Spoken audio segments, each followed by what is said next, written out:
The image of Native Americans scalping settlers is one of the most enduring stereotypes in American history, but the truth is that European colonizers introduced scalp bounty systems to North America, paying cash rewards for proof of native deaths as a tool of systematic elimination.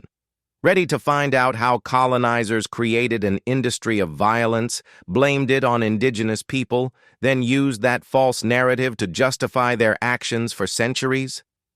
The practice existed in some native cultures before European contact, but it was rare and ritualistic. Europeans turned it into an economic system by offering government-backed cash payments for proof of deaths, creating financial incentives that made it a profitable business.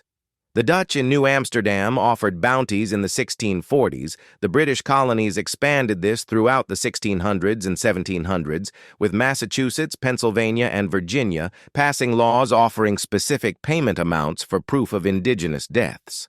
In 1755, Pennsylvania offered 130 pieces of 8 for proof of an adult male death and 50 for a female, equivalent to thousands of dollars today, making bounty hunting more profitable than most honest work and creating professional hunters who tracked native people for money.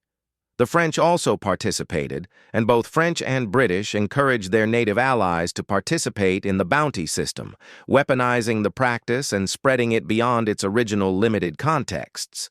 Colonial governments didn't limit bounties to adults. Payments were offered regardless of age, incentivizing the targeting of entire families, with official receipts documenting thousands of bounties claimed. Native people did adopt the practice during colonization, but largely as retaliation against a system that made indigenous lives valuable only when ended. They were responding to what Europeans created. The stereotype was then used as propaganda. Colonizers portrayed Native Americans as inherently violent to justify military campaigns and land seizure, ignoring that colonial governments had systematically incentivized the practice for profit. Hannah Duston, who claimed bounties in 1697, was celebrated as a hero and paid by Massachusetts. Her story was taught as frontier courage, not government-sponsored bounty hunting. The Phips Proclamation of 1755 in Massachusetts explicitly offered bounties with detailed price lists by age and gender-documented government policy, proving this was official colonial practice backed by legal authority.